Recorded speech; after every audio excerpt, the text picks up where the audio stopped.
de l'UITH. Ah, j'avais la voix en parallèle. Pour cette présentation et cet échange avec vous, et puis cet échange aussi avec Jocelyn.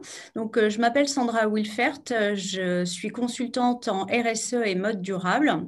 Donc, j'ai créé ma société en 2010 qui s'appelle Fashion That Cares et j'accompagne les entreprises du secteur sur leur transformation, sur les questions de développement durable.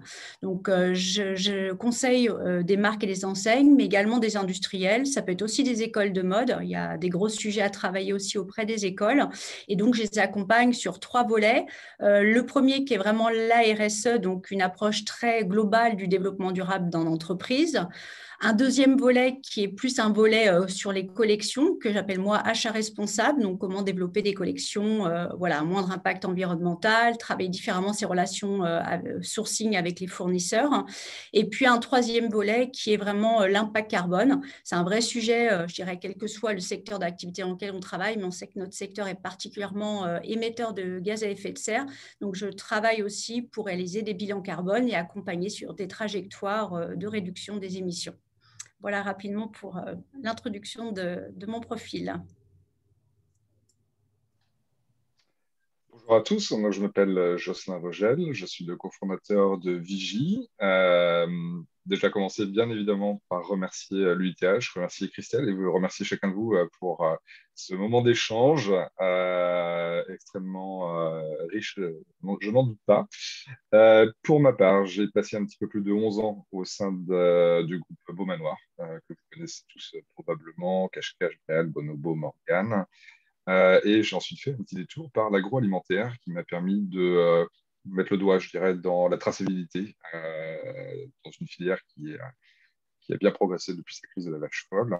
Et la somme de ces deux expériences, à la fois textile et agroalimentaire, ont permis de monter Vigie. Donc, on y reviendra tout à l'heure, mais l'objectif, c'est d'aider historiquement les marques et aujourd'hui les industriels dans le pilotage de leurs actions RSE sous l'angle de la donnée, de manière à ce que vos démarches puissent être efficaces et pérennes. Voilà, tout à l'heure.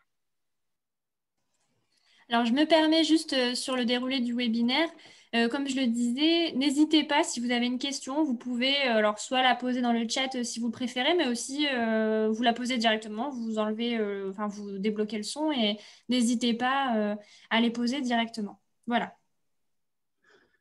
Bon, je vous propose de démarrer. Alors, du coup, j'ai oublié de préciser, pour mon parcours, c'est vrai que j'ai un background dans les achats. J'étais dans les achats pendant 10 ans avant de monter mon activité de conseil, donc sur des postes d'acheteuse, chef de produit, directrice de collection. Donc, c'est vrai que c'est une industrie que je connais très bien et dans laquelle j'ai toujours travaillé. Donc, c'est important de le repréciser. Alors, je vais vous partager mon écran et puis on va démarrer. Alors, premier point que je voulais évoquer, c'était un peu poser le contexte, en fait.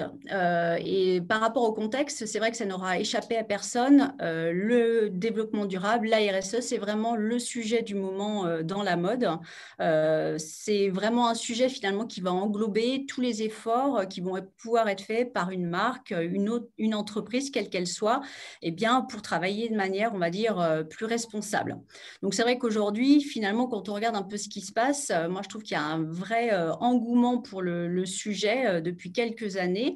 De plus en plus de marques, d'entreprises voilà, annoncent des engagements de développement durable, participent à des nouvelles initiatives sur le sujet. Et c'est vrai que il y a une vraie révolution, à mon avis, qui est en train de se passer en ce moment dans notre secteur d'activité.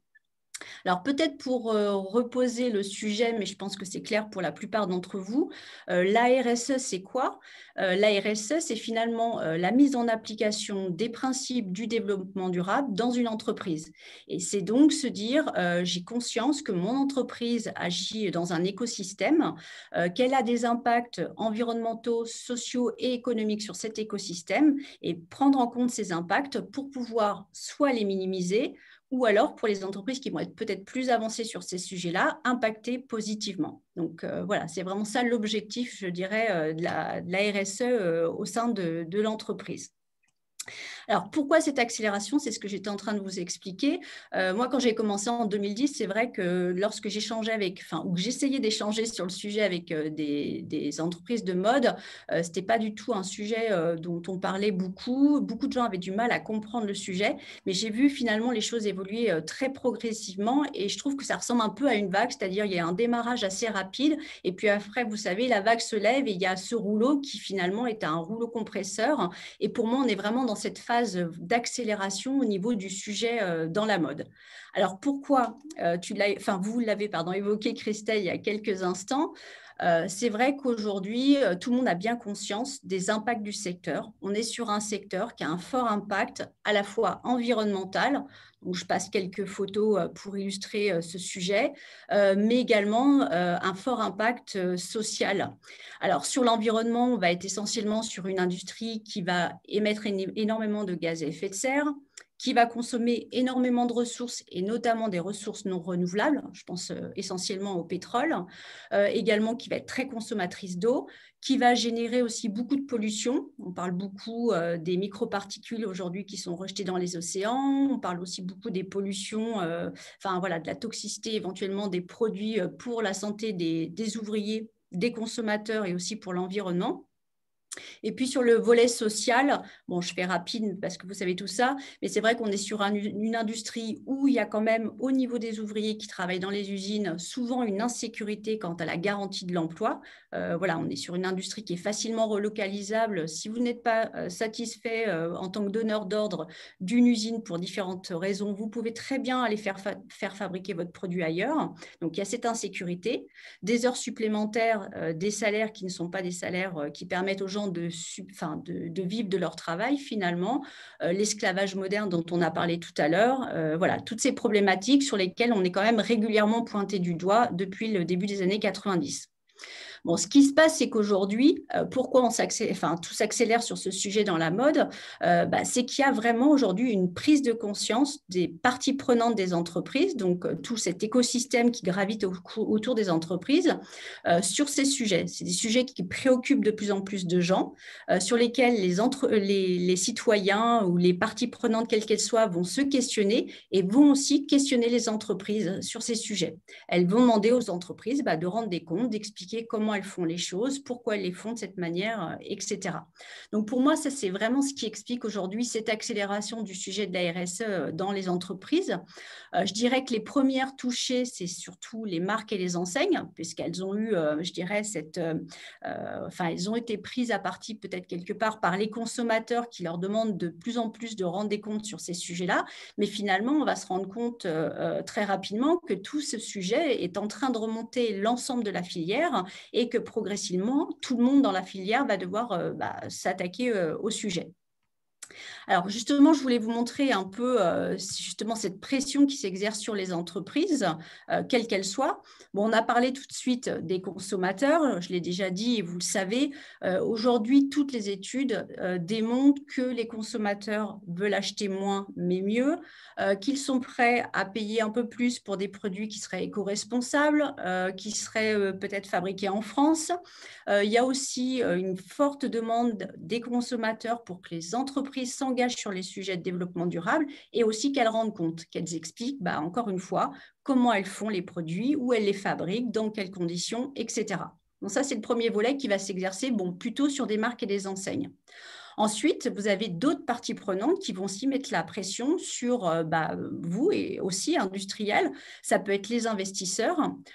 Aujourd'hui, c'est vrai que tout le monde peut avoir besoin de financement, faire appel à des investisseurs, quels qu'ils soient. Et souvent, quand on a les questionnaires à répondre justement pour faire appel à ces investissements, eh bien, on a un volet RSE où on vous demande finalement quels sont vos engagements sur le sujet, qu'est-ce que vous faites sur ces différentes questions-là.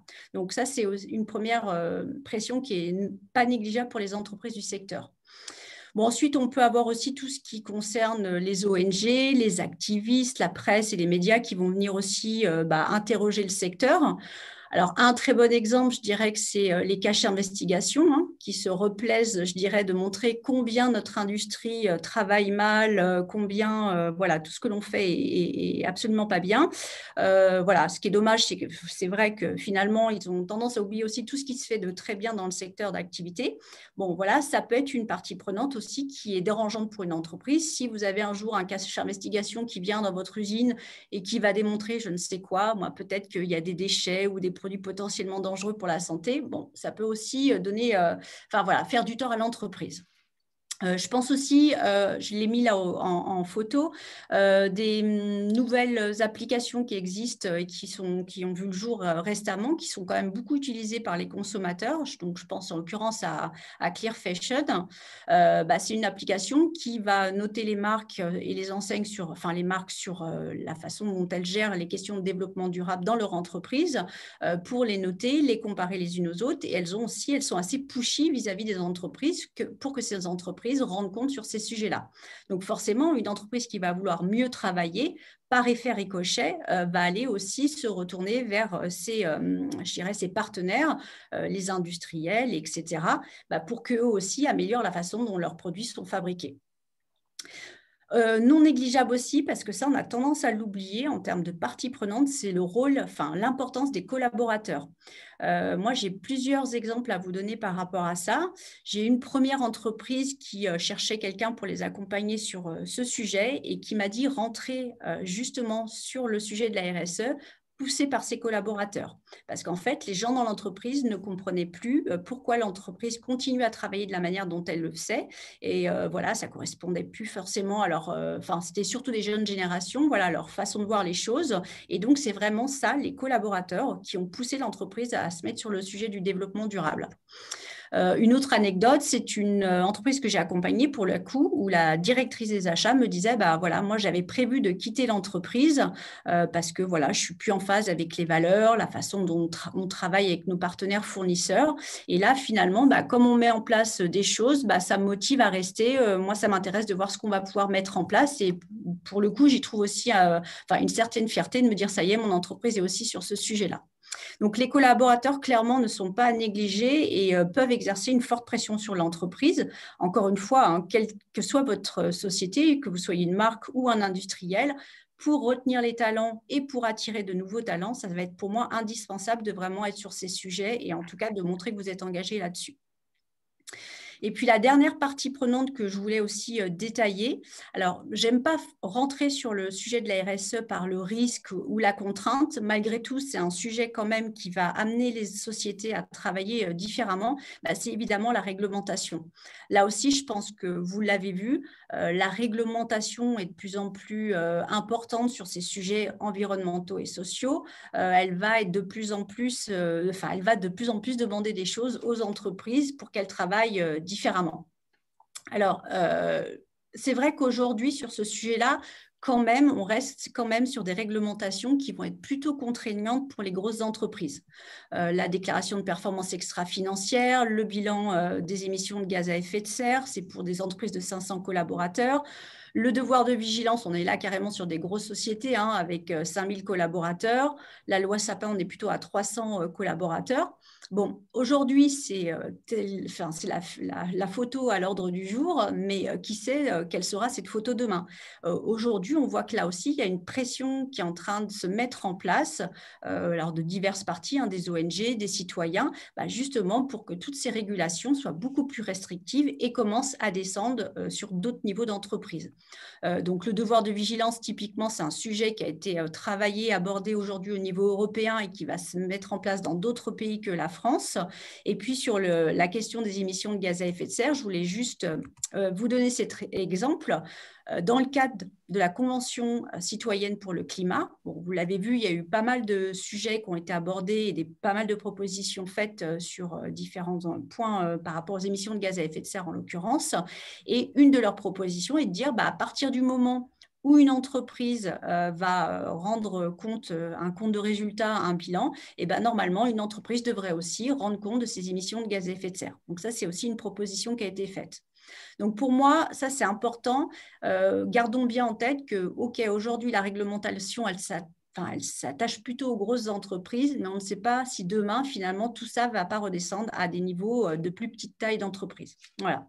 Et puis, de toute façon, autre point quand même important, quoi qu'il arrive, même si vous n'êtes pas concerné par la taille de votre entreprise, par effet ricochet, encore une fois, ce qu'on va demander à une entreprise avec laquelle vous allez collaborer, qui serait plus une grosse entreprise, viendra aussi s'appliquer par la force des choses chez vous, parce qu'elle va vous demander aussi des comptes sur ces différents sujets.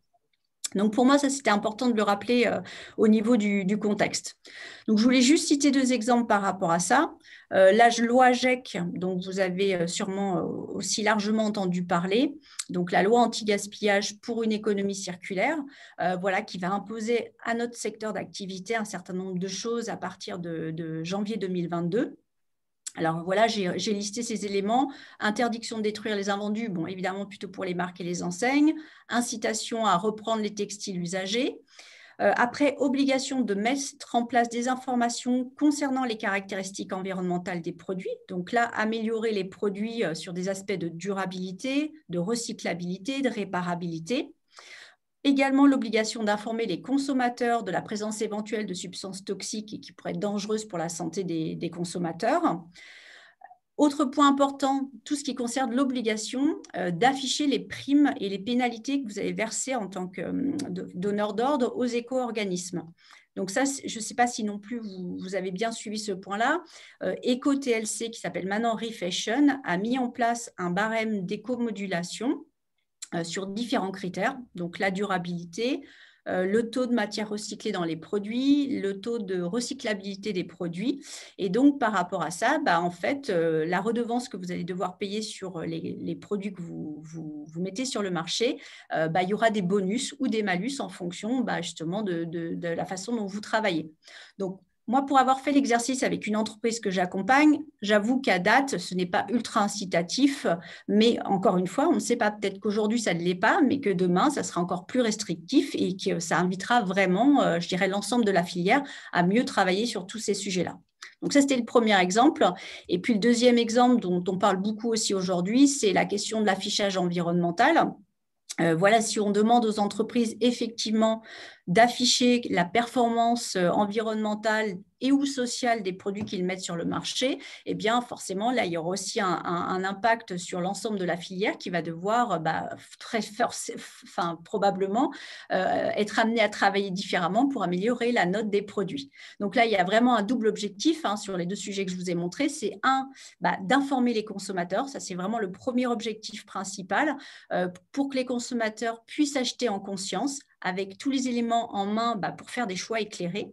Et puis, il y a un deuxième volet par rapport à ces lois et qui vous concerne du coup en tant qu'industriel, c'est vraiment d'insister tout ce qui est marque, distributeur, industriel, fabricant à travailler différemment et améliorer la performance environnementale des produits que vous mettez sur le marché.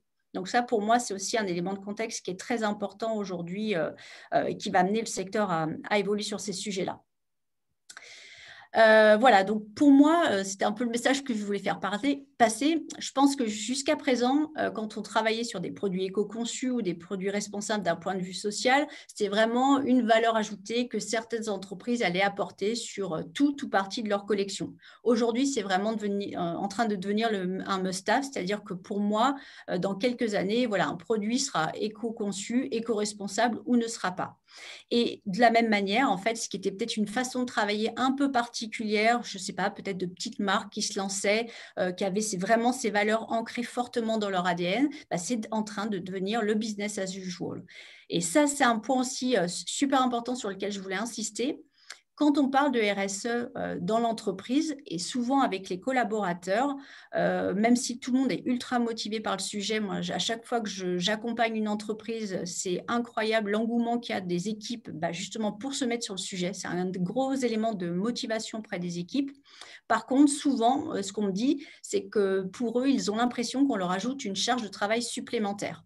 Or, ce qu'il faut bien se dire, et c'est vraiment le message qu'il faut faire passer aux équipes, c'est qu'aujourd'hui, c'est une nouvelle façon de travailler qui est en train de transformer nos métiers et qui va se mettre en place progressivement dans les entreprises. Donc, charge de travail supplémentaire, oui, ça dépend comment on le fait aujourd'hui. Je reviendrai sur ce point tout à l'heure, mais notamment, pour rebondir avec le sujet que tu vas aborder ensuite, Jocelyn, eh bien, il y a tous les outils qui vont aussi aider les entreprises à se mettre sur ces sujets et à pouvoir les gérer de manière simple, efficace et pertinente. Voilà. Voilà, donc la conclusion de cette petite introduction rapide sur les éléments de contexte, c'est oui, pour moi, en fait, ce qui aujourd'hui, finalement, n'était plutôt qu'une préoccupation de marque ou d'enseigne parce qu'elles étaient peut-être en front line et du coup interrogées essentiellement par les consommateurs, mais aussi, on va dire, les ONG, etc., eh bien, par effet ricochet, par effet boule de neige, est vraiment en train de remonter progressivement l'ensemble de la filière et tout le monde va devoir se mettre sur le sujet. Voilà. Sandra, je te coupe du coup. Je me permets, j'ai une question du coup de l'entreprise Sophialette. Donc Franck, je la pose directement à Sandra. Alors Franck me pose la question de savoir si la loi AGEC concerne quelle gamme de produits en fait elle concerne. Est-ce qu'elle concerne tous les industriels du textile? La loi AGEC, finalement, concerne toutes les entreprises, textile, habillement, autres. Enfin, voilà, c'est une loi globale dans le cadre des projets sur la loi de l'économie circulaire française et en fait s'impose à un maximum d'entreprises. Donc, sur la partie de récupérer les invendus, ça ne concerne évidemment que les marques, pas un industriel. Mais après, il y a un certain nombre d'éléments qui vont s'imposer aux marques, qui vont finalement remonter aussi par la force des choses sur les industriels et qui vont se répercuter aussi sur leur activité. Par exemple, sur l'obligation d'informer le consommateur, là c'est pareil, ça incombe peut-être plus du coup aux metteurs en marché, donc plutôt les entreprises. Exactement, ça concerne les metteurs en marché, mais à partir du moment où effectivement ils vont devoir rendre ces comptes auprès des consommateurs, ça veut dire qu'il va falloir qu'ils travaillent différemment et ils vont demander aussi à leurs partenaires du coup de travailler différemment et de pouvoir répondre positivement sur tous ces sujets-là. Donc, c'est là où, pour moi, finalement, cette loi, par effet boule de neige aussi, va remonter l'ensemble du secteur, de la filière. Ok, merci. J'espère qu'on a répondu à votre question, Franck. On pourra creuser de toute façon plus précisément sur ces sujets, il n'y a pas de souci. Voilà, donc c'est vraiment important de se dire, je pense aussi par exemple beaucoup aux marchés publics. Bon, les marchés publics, clairement, si vous voulez pouvoir répondre aux appels d'offres, il faut, dans les productions qui sont demandées, clairement répondre à un certain nombre de critères RSE et le poids des critères RSE est de plus en plus important. Donc, c'est vraiment important aussi pour les industriels de se mettre sur ces sujets pour pouvoir répondre, par exemple, aux appels d'offres des marchés publics. Ça, c'est un autre exemple. Je voulais vous donner un exemple par rapport à ça parce qu'on en a beaucoup parlé récemment sur la partie distributeur. C'est comment finalement tout ça peut remonter la filière. Zalendo qui aujourd'hui veut amener toutes les marques qui travaillent, qui vont être référencées à rendre des comptes et donc qui vont être évaluées via l'outil qui a été mis en place par la Sustainable Apparel Coalition qui a développé toute une série d'outils qui s'appellent les e-tools. Et donc, il y a un module spécifique pour évaluer la performance environnementale et sociale des marques. Donc, Zalendo demande à ses partenaires de se faire évaluer. Il y aura une évaluation qui va être vérifiée justement par la Sustainable Apparel Coalition et probablement qu'à terme, les gens qui ne répondront pas aux critères qui auront été définis par Zalendo ne pourront pas être référencés. Et de la même manière, il y a l'objectif aussi qui est affiché de rendre, je dirais, public les fournisseurs de rang 1 des marques qui seront référencées par Zalendo. Et là aussi, de mémoire, ces usines vont devoir aussi être auditées, si on peut dire, via l'outil, un des outils de la Sustainable Apparel Coalition, qui est l'outil IGFEM, si je me souviens bien du nom. Voilà, c'est une évaluation environnementale et sociale, là, pour le coup, du point de vue usine uniquement. Donc, voilà, on voit bien les répercussions, en tout cas les changements qui sont en train de s'opérer aujourd'hui sur le secteur. Alors, j'ai fait mon introduction. Je ne sais pas, il y a peut-être des questions justement sur ces éléments de contexte. Oui, s'il vous plaît. Oui, Moi, je me rends compte qu'en fait, que tous ces gens qui veulent mettre de la traçabilité, ce sont tous ces gens qui font fabriquer n'importe où dans le monde. Alors oui, ça, effectivement, c'est une vraie Donc problématique. aujourd'hui, je n'arrive pas très bien à comprendre comment on va imposer à des gens qui travaillent avec des réglementations sociales très, très encadrées dans des pays comme les nôtres, on va nous obliger à subir des audits. Moi, j'ai subi un audit comment il s'appelle, de l'espagnol, là, Inditex. Que j'attendais absolument pas. D'ailleurs, j'ai même pas été prévenu. Hein. La bonne femme, elle était baroulée comme ça, sans savoir. Quand elle est venue chez moi, bon, finalement, on a pris rendez-vous. Quand elle est venue chez moi, je lui ai demandé une carte de visite pour justifier un peu de sa mission auprès d'Inditex. Elle en était absolument incapable, puisque en fait, elle était en freelance. Elle avait été mandatée par Inditex, donc elle n'avait absolument aucun document précisant qu'elle était mandatée par Inditex pour faire un audit de notre société. Et qui, en plus de ça, moi, je ne travaille pas avec Inditex. C'était un de mes clients tisseurs qui, lui, travaillait avec Inditex et qui nous avait donné comme son teinturier. Donc, voilà, on arrive dans une situation qui est complètement rocambolesque et qui n'a plus de sens. Et on va devoir payer pour faire des audits dans tous les coins. On a Ecovadis, on a ci, on a là. À chaque fois, c'est payant. Et pour arriver à quoi? Pour arriver à une évidence, c'est que nous, on est absolument dans les clous de tout ce qui peut se passer dans le monde entier. Donc, il faut arrêter de penser qu'on est comme des Chinois, comme au Bangladesh, comme en Inde, comme dans tous ces pays-là, des exploitants de personnel, des pollueurs de nappes phréatiques et atmosphériques. Il faut arrêter avec tout ça. Il faut arrêter. Sur la question des audits, c'est un vrai sujet et c'est vrai qu'il y a eu toute une vague des entreprises qui ont voulu auditer à tout va leurs partenaires confectionneurs, voire plus haut dans la chaîne d'approvisionnement. Et finalement, c'est vrai que ce n'est pas du tout pertinent, ça n'a aucun sens. Des politiques d'audit doivent être menées de manière structurée, organisée et quand ça fait sens, il est évident qu'aller probablement sur des usines françaises où il y a forcément pas de soucis sur les sujets, on va dire, en tout cas moins probablement des sujets sur les problématiques sociales. Voilà. Mais c'est vrai qu'il y a eu toute cette vague où tout le monde a quelque part essayé de se protéger parce qu'il y a eu aussi toute des craintes, beaucoup des entreprises d'être prises à partie sur des sujets, sur des manquements aussi. Donc tout le monde a essayé quelque part de se protéger en lançant ces vagues à tout va d'audit et qui n'ont pas finalement de sens. Il faut vraiment mener ça de manière structurée et pertinente. Mais ce sont des gens qui prennent des parapluies et qui, pendant ce temps-là, exploitent. Merci, Catherine. Vous parlez du social, mais moi, aujourd'hui, mon premier associé, mon premier actionnaire, c'est l'État. Alors, juste, excusez-moi, je vous coupe. C'est l'État, puisqu'ils arrivent chez moi. Nous, on est sous arrêté préfectoral. On a des contrôles inopinés de l'ADREL, on a 3-4 par an, on doit payer à chaque fois. Et ils débarrent chez nous, ils ont le droit de vie et de mort sur l'entreprise, ils ne préviennent pas. Du moment qu'il y a une personne du personnel qui peut les accompagner, ça va, même si le patron n'est pas là. Donc aujourd'hui, c'est mon premier associé, parce que s'il y a quelque chose qui ne va pas, c'est eux qui vont me tomber dessus, qui vont me fermer l'usine ou qui vont me dire bon, vous avez un délai de ça et ça.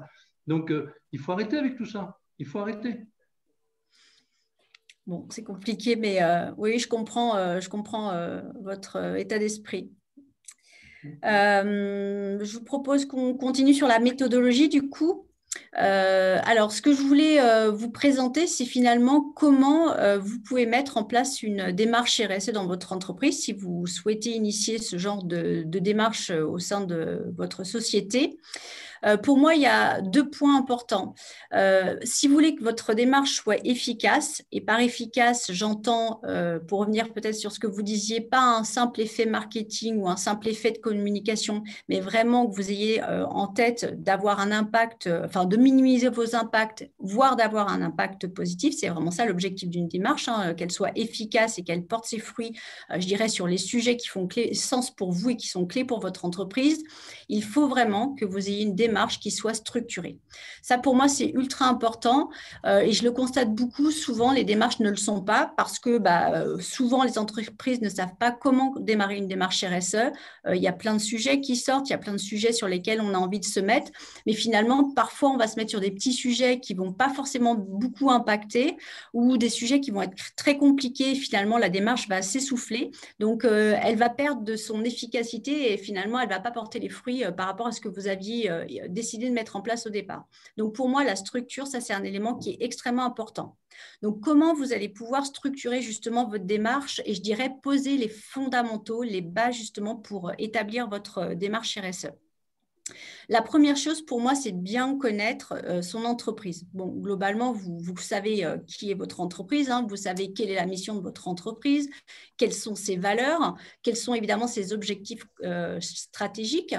Mais au-delà de ça, il est aussi important pour moi de bien se dire quelles sont mes parties prenantes, c'est-à-dire les individus, groupes d'individus qui vont pouvoir influencer donc positivement ou négativement mon entreprise, son activité, mes décisions, et inversement, tous ces individus ou groupes d'individus que votre entreprise va pouvoir impacter d'un point de vue positif ou négatif. Ça, c'est important de savoir qui elles sont, d'identifier quelles sont vos parties prenantes clés. Donc, typiquement, ça va être vos clients, vos partenaires, vos collaborateurs, les consommateurs pour une marque ou une enseigne, pour identifier aussi ce qui est important pour elles, qu'est-ce qui fait sens en termes de développement durable. Parce qu'il y a parfois des entreprises qui vont se mettre sur des sujets qui leur semblent importants et finalement, si ça n'a pas de valeur, si ça ne crée pas de valeur ni pour vos parties prenantes, ça ne sera pas une stratégie qui va être efficace. Donc, c'est important aussi de se poser la question de ces parties prenantes. Et puis, quand vous avez posé tout ça, posez-vous aussi la question de votre ambition de développement durable. Où vous voulez aller, comment vous voulez y aller, et quels sont les moyens aussi que vous voulez mettre sur la table pour arriver à cette ambition. Il est évident que quelqu'un qui me dira moi j'ai envie de mettre en place peu d'actions, je veux juste être en adéquation avec la réglementation, ça en l'occurrence ce n'est pas de la RSE, mais voilà, faire peu d'actions impliquantes, il ne mettra pas les mêmes moyens sur sa stratégie que quelqu'un qui va me dire non, moi je veux vraiment être leader sur mon secteur d'activité ou dans ma région, je veux vraiment être l'entreprise qu'on va montrer quand on parle de RSE sur le sujet. Donc ça, c'est important de le poser en amont parce que aussi, ça sera des éléments qu'il va falloir réfléchir sur comment vous accompagnez vos équipes, quels outils vous mettez en place, quel timing vous donnez sur tous ces sujets. Donc ça, c'est pour moi la première étape clé à poser. Deuxième étape, ça va être vraiment d'identifier quels vont être les domaines d'action prioritaires sur lesquels vous mettez. Je dis prioritaire parce qu'encore une fois, souvent, on a envie un peu de faire tout. Je dis n'importe quoi, on va mettre des poubelles de recyclage au bureau, on va, je sais pas, vouloir soutenir une cause, etc. Enfin, il y a plein d'actions qui sont mises en œuvre. Ce qui est important, c'est de prioriser vos actions et de vous concentrer sur 2, 3, 4 actions, enfin, en tout cas, sujets qui vont être vraiment vraiment faire sens pour vous en tant qu'entreprise et faire sens pour vos parties prenantes. C'est vraiment cette double, je dirais, information qu'il va falloir croiser. Donc, vous allez regarder quels sont les sujets environnementaux, sociaux, économiques sur lesquels peut-être vous avez des risques ou sur lesquels vous sentez que vous allez peut-être avoir une contrainte. On parlait tout à l'heure de réglementation. Ça peut être ça, un sujet qui va vous amener à vous mettre sur un sujet prioritaire. Quels sont, à contrario, peut-être des sujets sur lesquels vous voyez qu'il y a une vraie opportunité pour votre entreprise, qui vont pouvoir créer de la valeur pour votre entreprise. Et donc, quand vous aurez croisé ces infos, c'est-à-dire ce qui va faire sens pour vous en tant qu'entreprise et ce qui va faire sens aussi pour vos parties prenantes, vous allez pouvoir en dégager ces domaines d'action prioritaires sur lesquels vous mettre. Donc, pour moi, c'est vraiment des démarches de progrès continu. On ne fait pas tout d'un coup. C'est très compliqué d'ailleurs et on peut vite s'essouffler si on veut tout mener de front. Il faut identifier ce qui est vraiment stratégique pour son entreprise et commencer par ces sujets-là. Et donc, à partir de là, vous allez pouvoir écrire votre stratégie RSE. Alors là, je dirais, après, chacun fait comme il veut. Moi, je sais que je suis quelqu'un d'un peu carré. J'aime bien les choses très précises. Moi, c'est quelque chose sur lequel je vous invite à travailler. Écrivez, définissez votre stratégie RSE. Ça veut dire quoi? Ça veut dire poser votre vision. Quelle est ma vision sur le sujet du développement durable? Où est-ce que je veux aller? C'est quoi les gros piliers sur lesquels j'assois ma stratégie RSE? Par exemple, ça peut être, je veux vraiment réduire mes impacts environnementaux. Je veux me préoccuper de la santé et de la sécurité de mes collaborateurs au travail. Bon, imaginons que ce sont les 2 piliers de votre stratégie. Ensuite, tout ça, vous allez le décliner en différents engagements. Ces différents engagements, vous allez pouvoir en fixer des objectifs par rapport à ça, donc en termes de pourcentage, par exemple, d'objectifs à atteindre, en termes de timing. Vous allez vous mettre des indicateurs de mesure pour vous assurer aussi de l'efficacité de votre démarche et la mesurer. Et donc, ça va vous donner une feuille de route. Et pour moi, ce document de synthèse, il est vraiment très important. Il manque souvent dans les entreprises. C'est un élément vraiment de référence que vous allez pouvoir communiquer à toutes vos parties prenantes. Très souvent, encore une fois, vos partenaires ou vos collaborateurs pour leur dire, voilà ma stratégie, voilà où je veux arriver à telle échéance et voilà comment je vais m'y prendre pour y arriver. Donc ça, pour moi, c'est ultra important. Alors, je crois qu'il y a des questions. Je vois des petits trucs qui clignotent. S'il y a des questions, je veux bien répondre. Christelle, vous me direz. De parler de matrice pour ceux qui ne connaissent pas, Gaspard. Gaspard qui est responsable RSE chez Le Maillot. Oui, désolé Sandra si du coup je vous ai interrompu. Non, pas de souci, je voyais pas, des trucs. Donc, n'hésitez pas s'il y a des questions. non, mais c'est vrai que l'outil, moi je l'appelle, c'est souvent nommé comme matrice de matérialité. Mais ce que je voudrais rajouter par rapport à ce que vous expliquez, c'est que la notion d'enjeu et de risque, pour moi, elle est importante parce que, et c'est ça en fait qui priorise en fait les actions. Enfin, je sais pas si vous Bien l'avez sûr. précisé ou pas, mais et aussi la notion de co-construction. Alors, vous allez peut-être en parler après, mais parce que justement, cette matrice de matérialité, en fait, elle se combine avec, donc en abscisse, on a les parties prenantes et en ordonnée, je sais plus. Pardon, les enjeux et risques pour l'entreprise. Alors, je me souviens plus de l'ordre. Qu'est-ce qui crée de la valeur pour l'entreprise et qu'est-ce qui crée de la valeur finalement pour vos parties prenantes? Qu'est-ce qui a du sens pour vous et pour eux en fait? Ouais. Oui, c'est ça. Et nous, je sais que là, en ce moment, en fait, on est en train de travailler sur la matrice de matérialité chez Le Maillot. Et du coup, pour moi, ce qui est aussi important, c'est l'intégration de ces parties prenantes. Donc, vous les avez citées tout à l'heure, mais on pourrait aussi citer l'UITH, par exemple, pour intégrer du coup dans la réflexion. Donc, c'est Bien sûr. Voilà, c'est un complément d'information sans prétention. Tout à fait, non, c'est intéressant et j'en reparle un peu plus loin. En effet, la collaboration, co-création, c'est ultra important, en effet. Alors, pour moi, des sujets sur lesquels, par exemple, des industriels pourraient se positionner en termes de RSE, ça va être évidemment la santé et la sécurité au travail. Est-ce que, je ne sais pas, moi, il fait très chaud dans l'usine? Est-ce qu'il y a beaucoup de bruit? Est-ce que potentiellement, il y a des produits toxiques et on n'est pas bien protégé? Bon, des sujets classiques, voilà.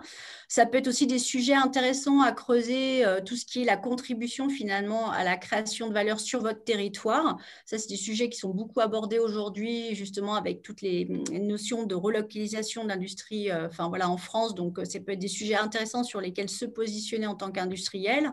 Et puis après, évidemment, sur les sujets environnementaux, tout ce qui est efficacité énergétique, voilà. Au-delà de l'efficacité énergétique, est-ce que je peux travailler avec des énergies renouvelables? Comment je gère mes déchets? Et puis, plus largement, en fait, comment je peux limiter mes pollutions? Bon, c'est loin d'être exhaustif, évidemment. Et puis, chaque entreprise, en fonction de sa façon de travailler, aura certainement des sujets plus pertinents. Mais voilà, c'est des sujets sur lesquels des industriels pourraient se positionner. Alors, juste ce que je disais tout à l'heure en intro, en fait, sur la méthodologie, voilà, on est vraiment sur des démarches de progrès continu. Il faut y aller étape par étape et on ne peut pas faire tout du jour au lendemain. C'est très compliqué. Donc, il ne faut pas avoir peur de s'écrire des petits pas finalement et de progresser, je dirais, de mois en mois, d'année en année sur ces différents sujets parce qu'évidemment, on va aussi monter en compétence sur tous ces sujets-là. Alors, les bénéfices attendus, je voulais revenir aussi là-dessus. C'est moins le sujet aujourd'hui, mais en l'occurrence, quand j'ai commencé, moi, inévitablement, la question qui m'était posée, c'est OK, j'ai entendu l'intérêt du sujet, mais finalement, qu'est-ce que ça va me coûter et qu'est-ce que ça va surtout me rapporter?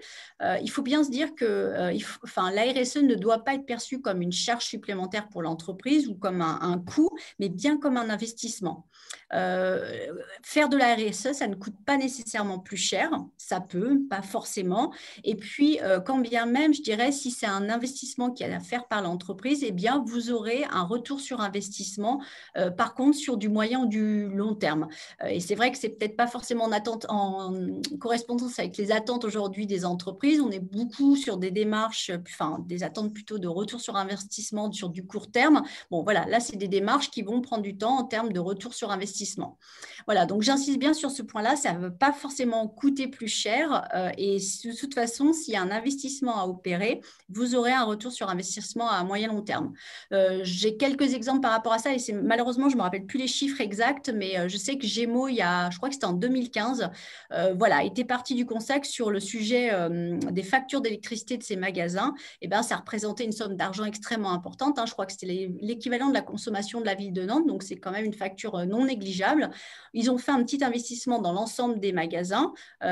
Donc je ne sais plus exactement exactement la somme. Malheureusement, je ne saurais plus vous dire. Mais en fait, dès la première année, en fait, ils ont eu immédiatement un retour sur investissement. Un autre exemple, c'est Walmart. Alors ça, c'est il y a de nombreuses années, qui était vraiment questionné par les consommateurs sur tout ce qui est packaging, en fait, surutilisation de packaging sur ces produits. Ils sont rapprochés de Patagonia en leur disant est-ce que vous pouvez nous aider à solutionner ce problème, parce qu'on sent bien que ça va être vraiment problématique à terme et que les clients vont partir chez d'autres enseignes finalement pour acheter si ça continue à poser problème. Et bien en fait, en travaillant sur le sujet du packaging, en réduisant l'utilisation de packaging, en travaillant ça de manière différente, ils se sont rendus compte que plus ils investissaient ce sujet-là, plus l'entreprise était rentable. Parce qu'évidemment, ils gagnaient beaucoup d'argent parce que les packaging étaient moins grands ou alors plus légers ou alors qu'il n'y en avait pas ou moins sur les produits. Donc tout ça, ça peut être très rentable. Donc ça, c'est vraiment un point très important à avoir en tête, à mon sens. Je ne sais pas si je suis dans le timing. Faites-moi signe, Christelle, si je dois accélérer. Oui, non, allez-y. Un autre sujet, moi, souvent, sur ce point-là que je voulais aussi insister, c'est quand je travaille avec les entreprises, alors plutôt les marques pour le coup, c'est vrai que on va toujours regarder la marge au niveau des produits, donc au niveau collection. Et ça, c'est gênant parce que finalement, ça peut arriver que le produit vous coûte plus cher. Aujourd'hui, en l'occurrence, que ce soit les matières conventionnelles ou les matières, je dirais, plus propres, c'est vrai qu'il y a quand même des augmentations de prix non négligeables, mais ce n'est pas parce que sur le produit, vous allez avoir un surcoût que vous n'allez pas pouvoir, sur un autre sujet, au contraire, gagner de par la démarche RSE. Encore une fois, souvent, la clé d'entrée la plus simple, c'est l'aspect environnemental, se dire je vais peut-être faire attention à mes consommations d'eau, d'énergie. À la fin de l'année, forcément, votre facture sera moindre. Donc, il y a peut-être des balances à faire entre le produit, par exemple, et ces sujets de consommation. Donc ça, je voulais vraiment insister là-dessus parce que c'est assez important à mon sens. Alors, je voulais vous donner aussi des éléments chiffrés parce que du coup, c'est vrai que c'est souvent parlant, ça, les bénéfices attendus des démarches RSE. Alors, souvent, évidemment, ce qu'on recherche, c'est un bénéfice financier. Donc, 2 études qui ont été faites. La première qui disait que finalement, entre une entreprise qui aurait mis une démarche RSE et une qui ne l'aurait pas fait, elle voyait son chiffre d'affaires progresser de 4,8%. Donc, ça, c'était auprès de 180 entreprises. Et une autre qui a été faite un peu plus tard par France Stratégie, je crois que c'était en 2016, disait que ça permettait de faire progresser le chiffre d'affaires de 13%. Deuxième exemple que je voulais vous donner, là, c'était une étude qui a été faite sur le marché anglais. Eux disaient que ça permettait de faire progresser le chiffre d'affaires de 20%, mais qu'en parallèle, vous aviez bien d'autres bénéfices, donc des bénéfices extra-financiers. D'une part, l'amélioration de la satisfaction de vos clients, donc ils ont mesuré à hauteur de plus 10%.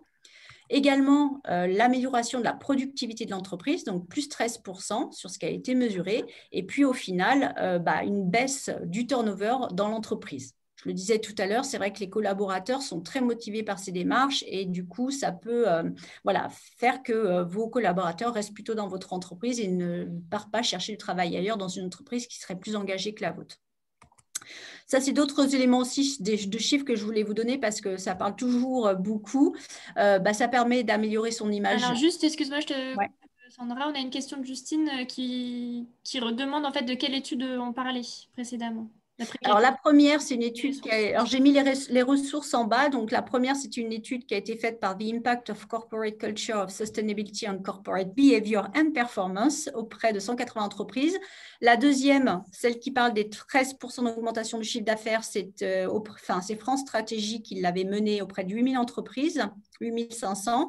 Et la dernière, celle-ci, là, sur le marché anglais, je vous ai mis le lien pour, vous aurez la présentation ultérieurement, vous pourrez aller cliquer. C'est Eddy, en fait, qui est un blog anglais qui est très engagé sur toutes les questions de développement durable, qui avait mené cette étude sur le marché anglais il y a quelques années. Voilà d'autres chiffres à vous donner sur l'amélioration évidemment de l'image que ça peut apporter au niveau d'une entreprise. Eh bien, on voit qu'il y a des études qui ont été faites qui montrent que la réputation de l'entreprise relève de la RSE pour 43%. Enfin, la part qui relève de la RSE, c'est 43%. Pareil, on le constate aujourd'hui, les collaborateurs, c'est dans les chiffres que je vous ai mis en bas, disent vouloir être force de proposition pour nourrir des démarches RSE. On le voit aussi au niveau des recrutements, de plus en plus de gens en fait, veulent s'engager pour des entreprises qui sont sur des démarches RSE. Donc voilà, je ne détaille pas les chiffres, mais bon, c'était d'autres éléments aussi pour vous apporter des conclusions en fait, sur cet aspect retour sur investissement extra-financier. Alors maintenant, je vais conclure sur quelques points qui me semblent importants à avoir en tête sur comment garantir le succès de votre démarche RSE. Donc pour moi, clairement, mais on le dit souvent, elle doit être impulsée et portée par la direction. Alors, ce n'est pas forcément, je dirais, nécessaire, mais en tout cas, ça sera beaucoup plus efficace si votre démarche, en fait, c'est la direction qui l'impulse, qui dit, parce que la direction va permettre de donner la vision, va aussi donner les moyens à l'entreprise de mettre en œuvre la stratégie RSE. Moi, j'ai vu quand même des entreprises où finalement, la stratégie, elle partait de la base, de collaborateurs qui étaient intéressés par des sujets, qui avaient envie d'aller les creuser et de les mettre en place. Bon, progressivement, c'est remonté jusqu'au top management, mais ça va quand même moins vite et c'est moins efficace. Si vous avez une direction qui est motivée, engagée, qui donne le ton, qui dit voilà, c'est là où on veut aller et on vous donne les moyens, c'est sûr que votre stratégie sera beaucoup plus efficace. Et aussi, ce qui est important, c'est que ça s'inscrive bien dans une stratégie globale d'entreprise. Moi, je vois encore souvent que c'est une stratégie qui est à côté de la stratégie globale d'entreprise et ce n'est pas une stratégie globale. Non, la RSE, ça fait partie de la stratégie globale de votre entreprise et ce n'est pas un sujet à côté. Ensuite, ce qui est très important, et peut-être pour rebondir sur la question que j'avais tout à l'heure ou le commentaire sur la co-construction, c'est vrai que c'est ultra important d'impliquer dès l'amont les collaborateurs dans la démarche RSE. Souvent, les collaborateurs ont l'impression qu'on leur donne une stratégie qui a été construite par la direction et le top management, et alors qu'ils sont vraiment très nombreux à vouloir s'impliquer dans la démarche, à être force de proposition. Donc, si ce sont des démarches top-down, ça peut créer un sentiment de frustration pour des collaborateurs qui, à contrario, auront vraiment envie de se mettre sur le sujet, d'être force de proposition, etc. Donc, vraiment, dès le départ, les impliquer pour leur expliquer le sens de la démarche, pourquoi vous voulez aller là-dessus et travailler avec eux justement pour s'approprier ces démarches et avoir leur retour aussi sur la stratégie qui est posée. Et puis, les accompagner, ça c'est pour moi ultra important. Je trouve encore qu'aujourd'hui, malheureusement, on n'a pas forcément les compétences en interne pour pouvoir bien mettre en œuvre les stratégies. Donc, ça veut dire former les collaborateurs. Et ça aussi, c'est un gros facteur de motivation des collaborateurs quand vous leur apportez une formation sur le sujet.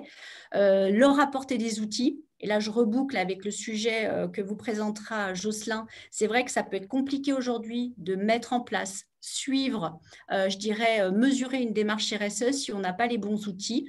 Beaucoup d'entreprises travaillent encore avec des outils Excel. Bon, c'est très compliqué de pouvoir travailler efficacement parce que ce sont des outils qui vont être très chronophages. Il va falloir relancer beaucoup vos partenaires, d'autres personnes sur ces sujets-là. Et finalement, vous ne vous concentrez pas sur l'essentiel qui est vraiment l'analyse de la data et puis la mise en place de plans d'action sur ces sujets-là. Donc, accompagner, c'est ultra important.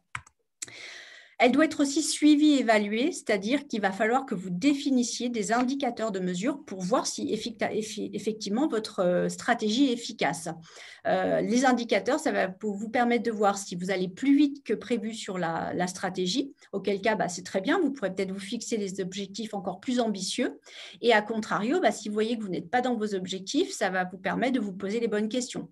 Pourquoi ça ne fonctionne pas? Est-ce qu'il y a des freins en interne, en externe? Est-ce qu'il y a des moyens supplémentaires à mettre en place? Donc ça, c'est vraiment très important de suivre et d'évaluer votre démarche, sinon probablement qu'elle va s'essouffler parce que vous ne l'aurez pas mesurée et que finalement, elle ne va pas porter ses fruits.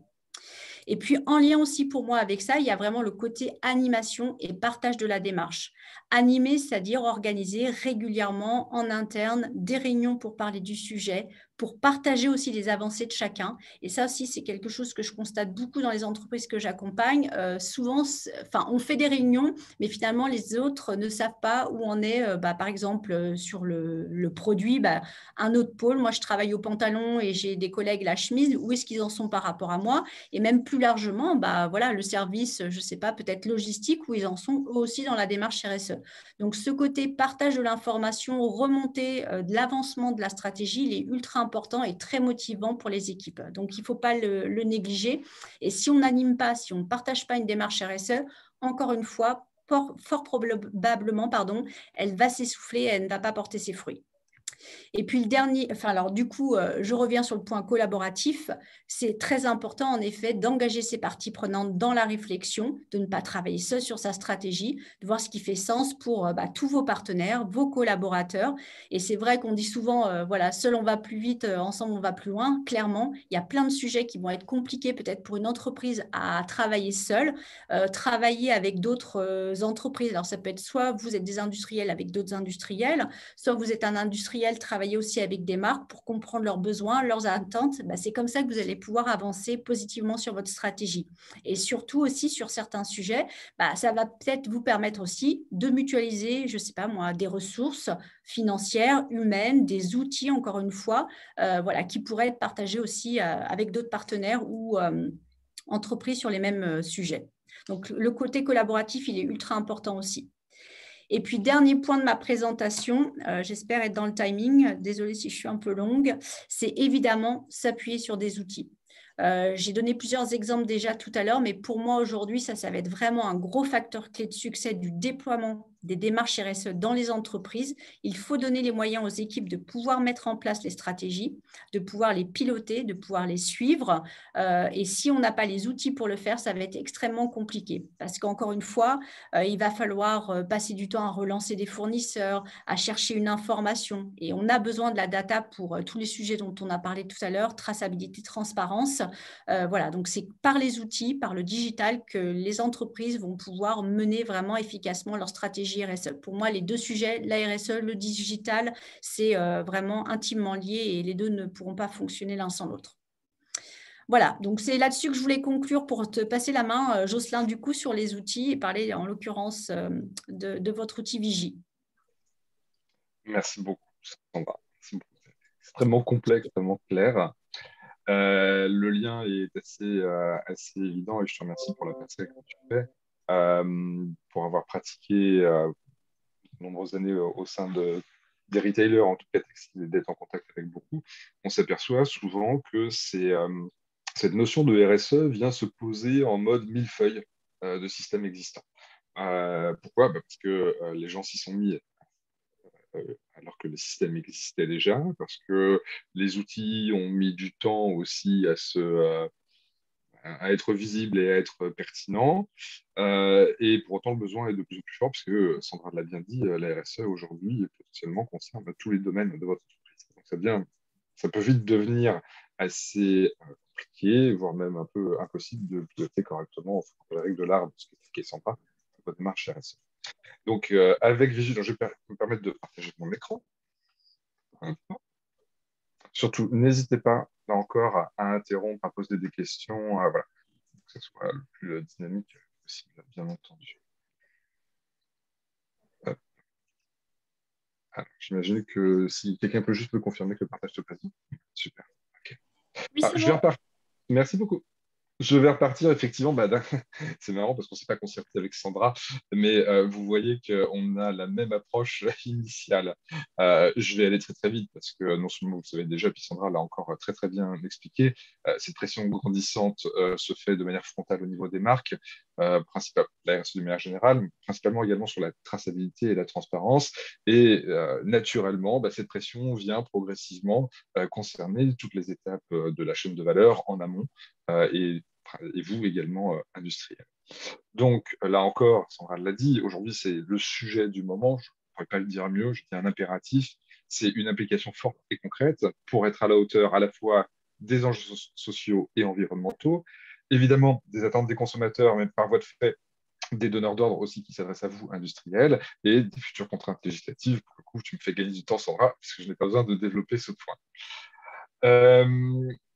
Alors, en termes de prérequis, pour une démarche RSE efficace et pérenne, on considère, en tout cas avec Vigie, en tout cas c'est le sujet qu'on adresse, il y a plusieurs prérequis, mais nous on attaque le sujet de la donnée. Pourquoi la donnée? Parce que finalement c'est un petit peu comme dans un projet immobilier. La donnée, ça serait quelque part les fondations de votre maison. Si vous n'avez pas une donnée déjà, un jeu de données existant, ça c'est la première chose, et ce n'est pas toujours le cas. Ensuite, des données qui soient récurrentes, sur lesquelles vous pouvez vous appuyer de manière régulière. On n'a pas de trou dans la raquette dans la lecture de ces données-là. Et enfin, dernier niveau, des données qui soient fiables. Voilà un petit peu aussi, parmi tout ce qu'a dit Sandra, des prérequis nécessaires pour engager un pilotage de vos démarches. Et se pose du coup naturellement la question de l'outil. Parce que tout ça, vous n'allez pas le faire, ou en tout cas, vous trouverez vite les limites. Et vos équipes se souffleront extrêmement vite à force de piloter des fichiers Excel. Je le vois au quotidien et ça devient un enfer.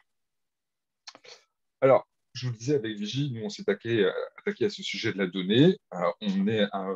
Se place en tout cas comme un partenaire de tout acteur de la filière, historiquement pour les marques, et depuis peu, grâce à l'Union des industries textiles, principalement dans la région Rhône-Alpes et aussi dans la région de France, on a pu constituer un pool de fournisseurs qui nous ont aidés, d'industriels, qui nous ont aidés à faire évoluer notre solution vers les industriels. Aujourd'hui, on propose à l'ensemble des acteurs de la filière des solutions qui vont leur permettre d'accompagner le cycle de vie de la donnée au sein de l'entreprise.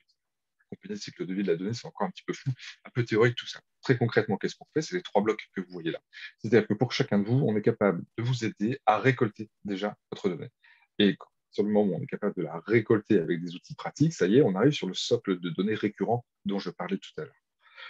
On va être également capable d'authentifier, en tout cas à date, une partie de ces documents, j'y reviendrai tout à l'heure, et enfin de valoriser. Sandra l'a dit tout à l'heure, on a tous conscience que une démarche RSE, ça nécessite, c'est le mot qu'a utilisé Sandra, un investissement initial. Nous, avec Vigie, quand on a monté la société, on avait comme projet d'être acteurs dans le fait de transformer ça d'une manière vertueuse, que la route tourne de manière vertueuse. Donc, de cet investissement, il fallait qu'on vous propose aussi, dans Vigie en tout cas, on donne des éléments permettant un retour sur investissement. Et c'est facile. C'est pas toujours compliqué, on va dire. Il y a des moyens de trouver des sources de retour sur investissement qui sont simples sans pour autant prendre de risques dans sa démarche. Alors, je détaille un petit peu. On va ouvrir le moteur de Vigie, quelque part. Qu'est-ce que c'est Vigie? Vigie, c'est une plateforme. Alors, vulgairement, on appelle ça une plateforme en mode SaaS. Ça veut dire quoi, tout simplement? C'est une plateforme web qui va être accessible de n'importe où.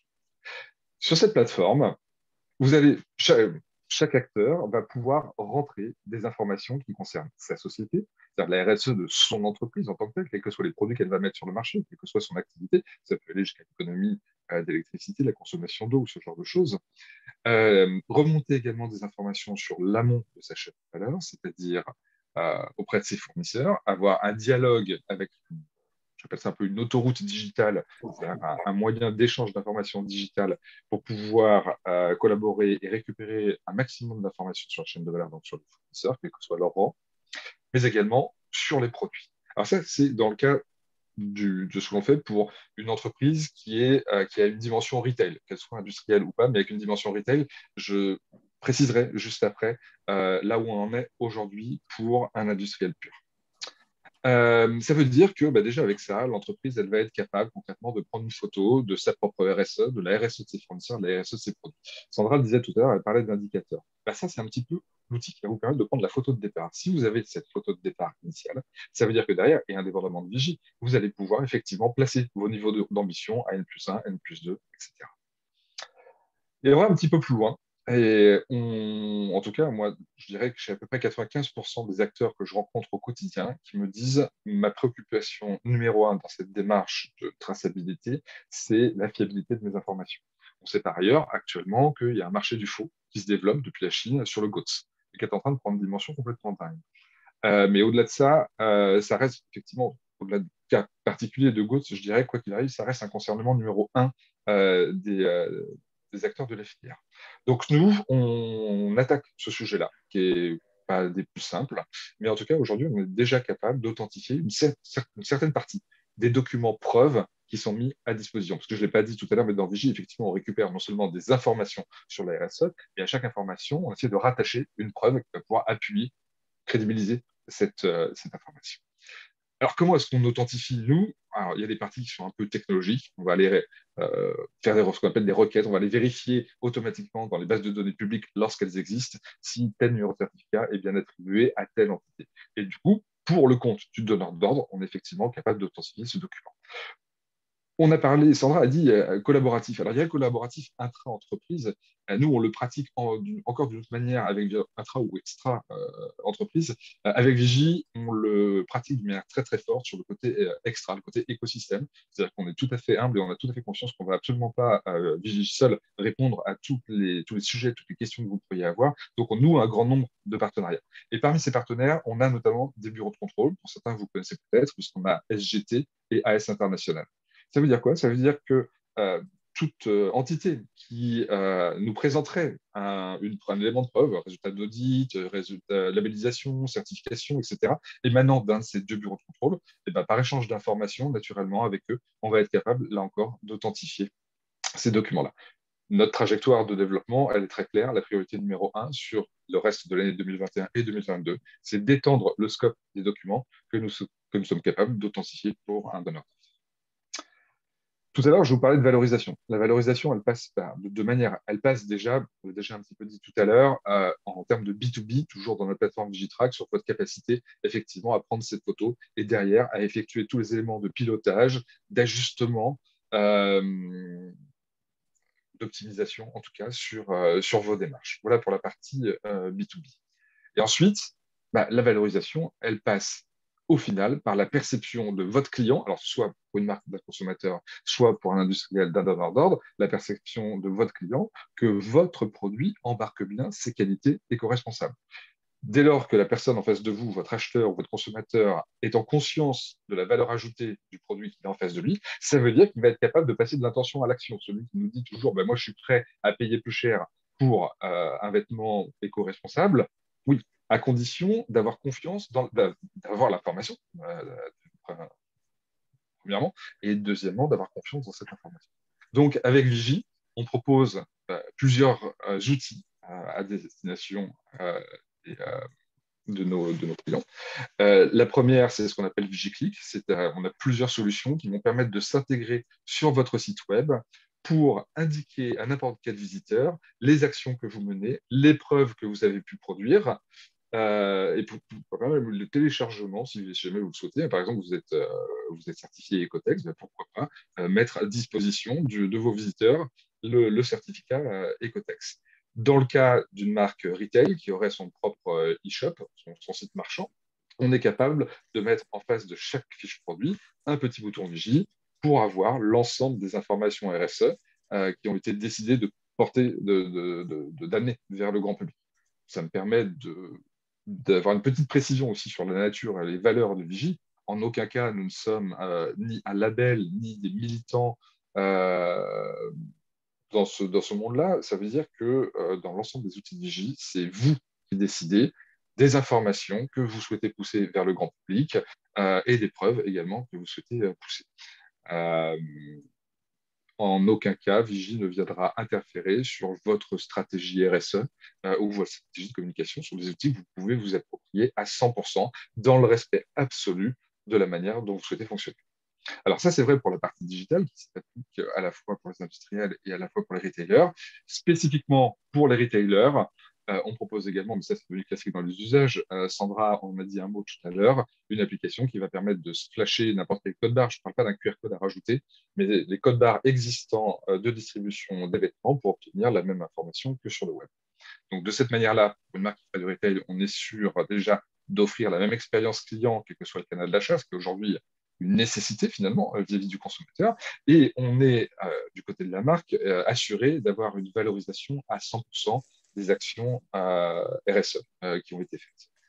Pour vous dire, on a eu, pour avoir fait des tests chez une grande marque qui a été citée tout à l'heure, avec qui on a eu la chance de collaborer, 75% des consommateurs nous indiquaient orienter leurs achats vers un produit dont ils pouvaient disposer d'informations RSE, telles que celle-là, par le biais d'un tiers neutre, qui plus est. Alors là, je vous ai fait la cartographie globale de ce qu'on est capable de proposer pour une entreprise qui aurait une activité retail. Si maintenant on se focus uniquement sur un industriel qui n'aurait pas de partie retail, je vous l'ai dit, ça fait à peu près, donc le projet avec Unitex a été entamé il y a, je dirais, 6 mois. Ça fait 2 mois qu'on est en mesure, enfin qu'on a une solution finalisée pour les fournisseurs, mais qui est encore à son niveau 1 pour l'instant. Et évidemment, là encore, dans nos priorités, c'est bien de fournir de plus en plus de services, un service aussi performant qu'on le fait pour les retailers, vers les industriels. Alors, la petite différence aujourd'hui, elle est ici. Je vous clique et déclique 2 ou 3 fois pour bien visualiser. Il est évident que la partie magasin à droite ne vous concerne pas. Néanmoins, c'est sur la partie de gauche, excusez-moi, c'est sur la partie de gauche où nous ne sommes pas encore capables, en tout cas, nous serons bientôt capables, très bientôt capables, de proposer aux industriels d'inviter leurs propres industriels de rang inférieur, l'amont de leur chaîne de valeur, pour pouvoir justement être en maîtrise de leurs propres actions RSE. C'est-à-dire que vous, industriels, vous aurez aussi une capacité de pilotage vers les rangs inférieurs, finalement, sur l'amont de votre chaîne de valeur. Et on s'attaque, pardon, excusez-moi, décidément, je m'en mets des pédales. On s'attaque également, et là on est sur un projet qui est un petit peu plus long terme, on attaque le sujet de la traçabilité des produits intermédiaires, c'est-à-dire tous les échanges qui sont faits entre les fournisseurs de rang inférieur, comment la traçabilité est faite à l'intérieur même des usines, et comment est-ce que, au final, parce que c'est bien l'objectif, être capable de reconstruire une traçabilité complète de l'ensemble des matières premières et produits intermédiaires qui ont permis d'aboutir à un produit fini. Alors, cette traçabilité complète, c'est clairement la mission de Vigie. Néanmoins, on est sur des sujets qui sont extrêmement complexes. C'est pourquoi aujourd'hui, on poursuit une phase d'étude en immersion chez les fournisseurs. Donc, ça me permet de dire que si certains d'entre vous sont intéressés pour accueillir des personnes de Vigie qui viennent comprendre comment fonctionne l'intérieur de la boîte du fournisseur pour être capable demain de proposer des standards de traçabilité les plus performants possibles. Et surtout, n'hésitez pas à me contacter, j'en serai ravi. On est pile poil à ce moment-là. Surtout si vous avez des questions, n'hésitez pas. Alors, on a parlé du quoi, parlons un petit peu plus précisément maintenant des bénéfices. Si on est sur la plateforme, je dirais la partie B2B déjà, ce type d'outil, clairement, va vous permettre de décliner opérationnellement votre stratégie RSE. Vous allez enfin avoir ou mettre à disposition de vos équipes un outil qui est fait pour ça. Qui plus est, avec Vigie, on s'attache à faire des solutions qui soient extrêmement pragmatiques, extrêmement flexibles. On ne vous propose pas la mise en place d'un outil de pilotage industriel, d'un ERP, d'un PLM ou quoi que ce soit. Non, on vous propose quelque chose qui est accessible et que l'on peut mettre en place en quelques semaines avec un retour sur investissement égal de l'ordre des semaines également. Sandra l'a dit tout à l'heure, c'est concrètement quelque chose qui va vous permettre d'augmenter votre productivité. Aujourd'hui, vos informations RSE, on l'a dit tout à l'heure, elles sont dispatchées, parfois même dans du papier, dans des mails, dans des fichiers Excel, dans différents systèmes informatiques. Et pour parler de manière crue, vos équipes galèrent concrètement pour réussir à structurer l'ensemble de ces informations. Là, on vous propose finalement d'avoir de manière un petit peu digitale une armoire extrêmement bien rangée pour y stocker l'ensemble de vos informations RSE et preuves associées. L'outil Vigie vous permet également d'automatiser des tâches à faible valeur ajoutée. Là encore, tout à l'heure, ça a été évoqué par Sandra. Vos équipes sont sans arrêt au téléphone pour relancer vos différentes parties prenantes pour obtenir une information. Là, Vigie va s'occuper de ça. Ce sont des tâches qu'on peut très facilement automatiser. Lorsqu'une information est manquante, lorsqu'une preuve, par exemple, arrive en fin de date de validité, tel un certificat, c'est le système qui va se charger automatiquement de relancer la partie prenante et qui va vous informer, par exemple, si votre propre certificat Ecotex arrive en fin de date de validité. Donc, ça veut dire aussi que ça vous aide à maintenir une base de données qui soit à jour. Et avec tout ce temps de gagné, vous allez pouvoir missionner vos équipes sur des tâches, évidemment, à plus forte valeur ajoutée, que ce soit des tâches purement métier ou des tâches sur la démarche RSE en tant que telle. Tout ça va vous aider également à avoir une collaboration beaucoup plus fluide avec vos parties prenantes. Et enfin, ça va de soi, on en a déjà parlé, va vous permettre de fiabiliser la donnée. Donc, c'est un enjeu absolument essentiel aujourd'hui, si vous voulez, si on reparle un petit peu des fondations, que vos fondations supportent l'ampleur, l'ambition que vous mettez derrière dans vos démarches. Voilà pour les bénéfices sur la partie B2B. Maintenant, sur la partie B2C, j'en ai parlé déjà un petit peu, j'ai un petit peu devancé mes slides, mais évidemment, un accès facilité à une information fiable.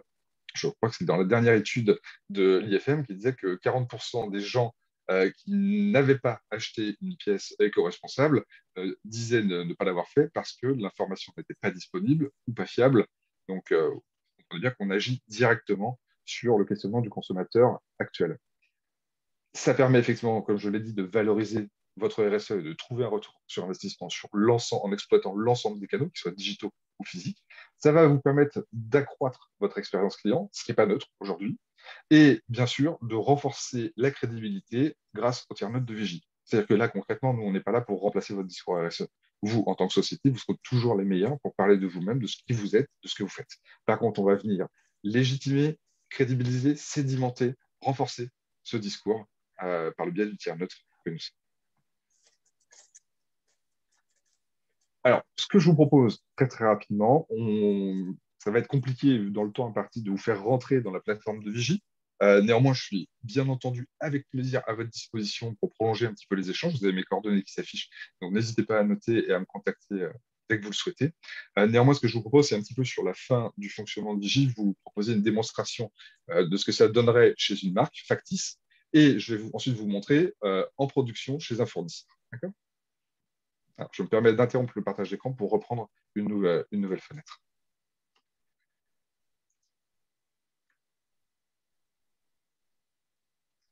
OK, on va faire preuve un petit peu d'imagination. C'est un outil de démonstration. Donc, imaginons que nous sommes sur le site web d'une marque, quelle qu'elle soit, et vous regardez les t-shirts et vous êtes sur la page du t-shirt en tant que tel.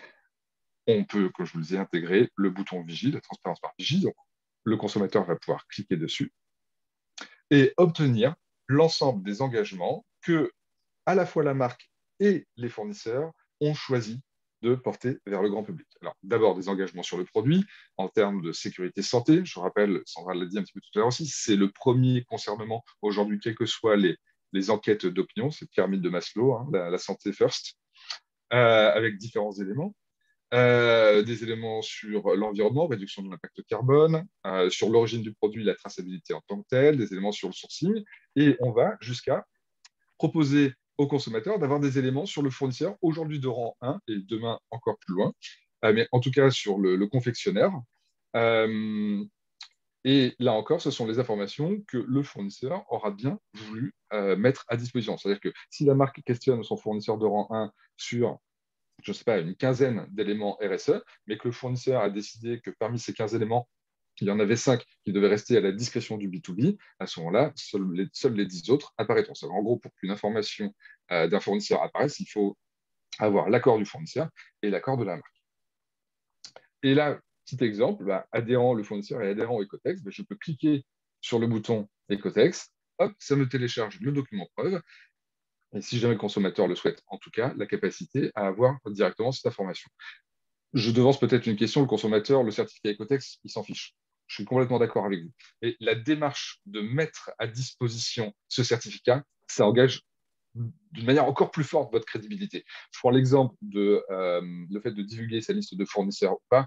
Là encore, le consommateur n'en fait rien. Néanmoins, il se rappelle que la marque a fait preuve de transparence en mettant à disposition cette liste. Donc, il y a le côté psychologique derrière qui est extrêmement important. Donc voilà l'ensemble voilà ce qu'on peut proposer en tout cas à toute entreprise qui a une activité retail sur chacun de ces produits. J'arrête le partage et maintenant je passe sur la partie industrielle.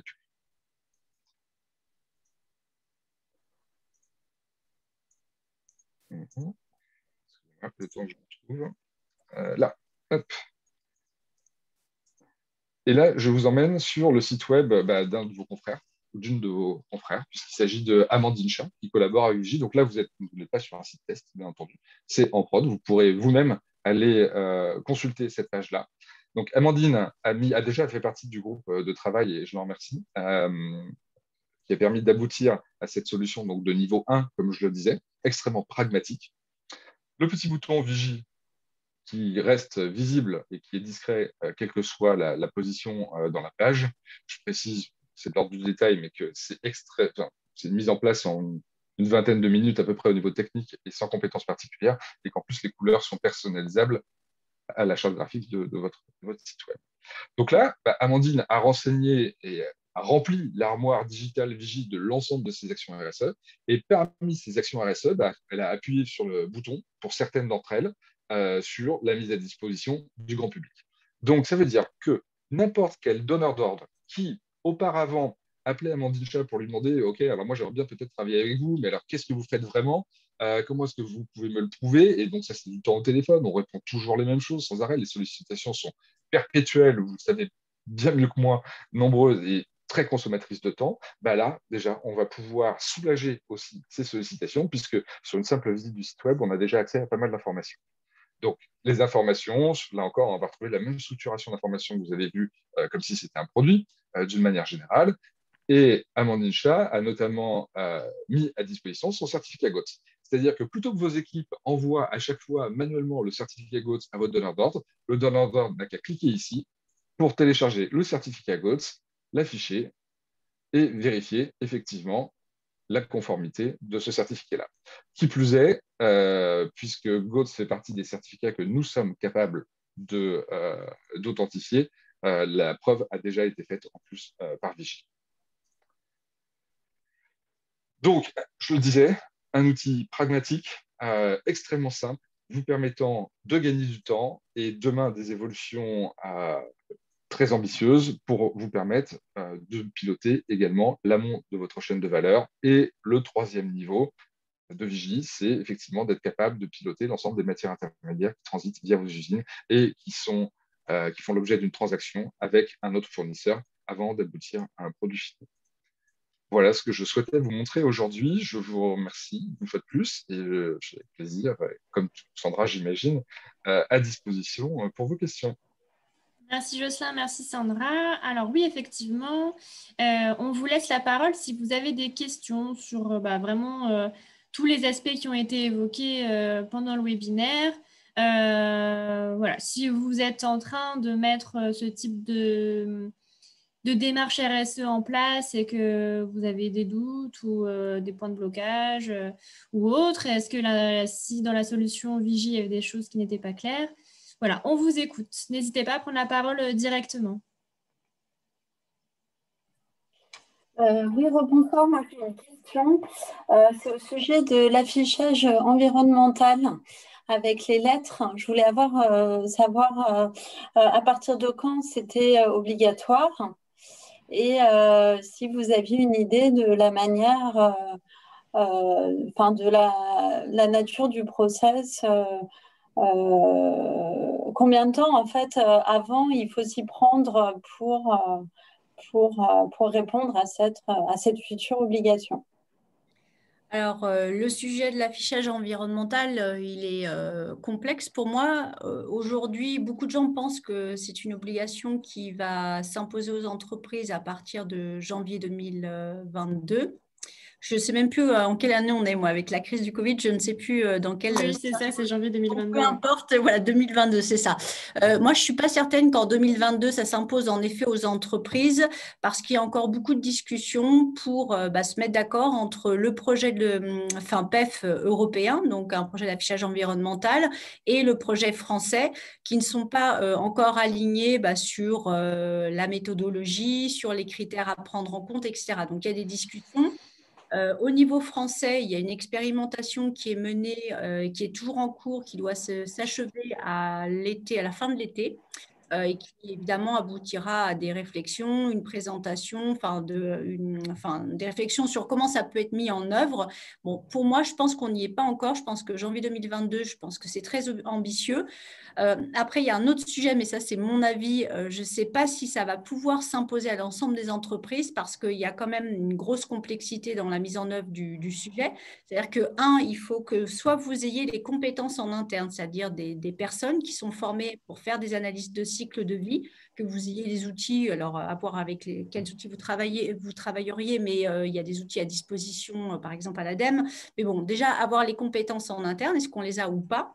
Ensuite, si on n'a pas les compétences, ça veut dire passer par des cabinets spécialisés qui vont vous faire des ACV et ça quand même, c'est un coût non négligeable pour les entreprises. Et puis troisième volet, toujours sur l'aspect coût, pour l'affichage environnemental français tel qu'il est prévu, il y a une tierce partie qui doit venir valider que finalement la note que vous avez obtenue est bien la bonne note. Donc ça aussi, ça a un coût et je discutais l'autre jour avec une entreprise, un distributeur qui me disait qu'il avait estimé que c'était à peu près entre 200 et 400 000 € par saison. Donc, ça me paraît encore compliqué Et bon, voilà, je pense que ça va prendre un peu plus de temps que prévu. En tout cas, pour l'instant, c'est une démarche volontaire sur l'affichage environnemental et ou social. Sur la mise en œuvre, alors moi, évidemment, je ne peux qu'inciter tout le monde à commencer à se mettre sur le sujet, avoir évidemment peut-être des petits groupes de travail qui vont faire le test sur une catégorie de produits ou un produit pour voir comment ça peut se mettre en œuvre dans l'entreprise. Plus on s'y prend tôt, mieux c'est. Et puis, de toute façon, voilà, c'est intéressant puisqu'à un moment donné, quoi qu'il arrive, il faudra apporter des preuves alors aux consommateurs, là peut-être via cette loi à tout un chacun. Donc autant s'y préparer et puis commencer à se mettre sur le sujet parce que ce n'est pas des sujets qui se travaillent très rapidement. Voilà. En l'occurrence, par exemple, si on est sur l'affichage environnemental sur l'impact carbone, il y a un certain nombre d'informations à collecter, à récupérer. Tout ça, c'est des informations, enfin, c'est des éléments qui prennent du temps à récupérer, donc ça ne se fait pas du jour au lendemain. Donc voilà, moi, je recommande de commencer à s'en préoccuper et de tester sur un produit ou des familles clés pour voir un peu comment concrètement ça peut se mettre en œuvre. Voilà. Normalement, c'est janvier 2022. Mais est-ce que ça sera imposé? Moi, j'ai du mal à croire qu'on va l'imposer à toutes les entreprises de mode. Ça me paraît compliqué parce qu'il y aura des vrais coûts pour les entreprises puis des compétences à avoir. Et ensuite, est-ce que ça sera vraiment janvier 2022? Moi, je pense que les discussions, enfin, il y a encore des choses à caler. Oui, moi, je pensais plutôt à 2023. Je pensais que c'était en 2023. Voilà. Mais bon, OK. Pour apporter quelques... Moi, c'est sur les connaissances que j'ai, mais peut-être qu'en effet, ils ont déjà annoncé que ce serait plus tard. Hein. C'est possible. Ouais. Pour apporter quelques précisions, effectivement, en fait, donc la loi a imposé donc, cette obligation d'information auprès du consommateur. Et donc, a été lancé effectivement un groupe de travail mené par l'ADEME qui devait lancer des expérimentations qui devaient se terminer là, me semble-t-il, cet été, juillet ou août 2021, pour proposer un rapport à l'Assemblée nationale et donc pouvoir émettre ensuite un décret sur cette question de l'étiquette, l'affichage environnemental et notamment l'étiquette de traçabilité.